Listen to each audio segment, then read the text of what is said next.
l'âge de 26 ans, à cause d'un cœur en mauvais état, notre rescapée de ce soir apprenait qu'elle n'avait plus que 2 ans à vivre. 15 ans plus tard, après une quête ardue et éprouvante à la conquête de nouveaux organes, elle est devenue, pour des milliers de personnes, un symbole de courage et de persévérance.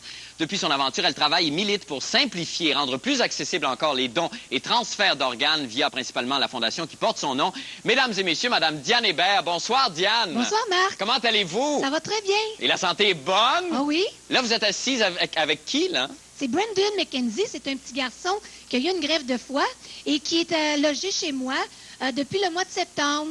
Alors, on l'a ici. Il nous montre son beau chandail de la Fondation Diane Hébert qui dit « Je signe ma carte de don d'organes. » Bon, c'est ça. Et je fais part de ma décision à toute ma famille. Bon, parce c'est ça qu'il faut se dire aujourd'hui. C'est ça, parce que ce que vous avez annoncé hier, c'était que maintenant, la formule allait changer. Il ne suffisait pas simplement de signer son permis de conduire. Il y avait un vide là-dedans où il y avait quelque chose de flou qui empêchait certains dons de se faire, si je comprends bien, là. Bon, Marc, premièrement, je dois dire, tu as dit la phrase clé, j'ai signé mon permis de conduire. Ça, il faut arrêter ça. Bon. Ça fait des années que le permis de conduire est plastifié. Il n'y en a plus de don d'organes là-dessus. OK. La carte officielle du don d'organes, qui depuis 1986, c'est la carte d'assurance maladie. D'accord. Par contre, hier, on a annoncé, lors de la semaine du don d'organes, qu'on aurait un nouveau autocollant qu'on apposerait directement en arrière de la carte d'assurance maladie, sur laquelle on signerait notre don d'organes. D'accord.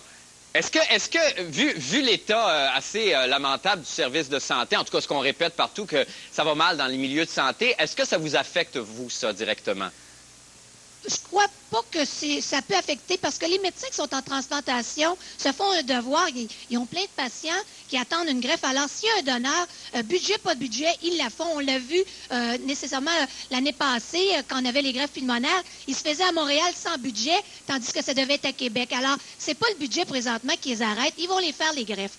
Là, ce qu'on a de nouveau, c'est que dans chaque centre hospitalier, on va avoir des comités de dons d'organes. Et je crois que ça va être un atout. Ça va nous donner plus on va pouvoir déceler les donneurs. Alors, c'est peut-être un bon pas que le ministre de la Santé a fait grâce au rapport Gélineau. Maintenant, je voulais vous dire, ceux qui veulent avoir l'autocollant pour apposer en arrière de leur carte d'assurance maladie, parce qu'on la reçoit avec notre nouvelle carte, mais ceux qui ne l'auront pas pour mettre sur leur ancienne carte, ils peuvent communiquer à la Fondation Diane Hébert. Bon, ben c'est ça. Je pense qu'on a le numéro de téléphone qu'on peut montrer. On l'a déjà vu. On l'a déjà vu. Alors, bon.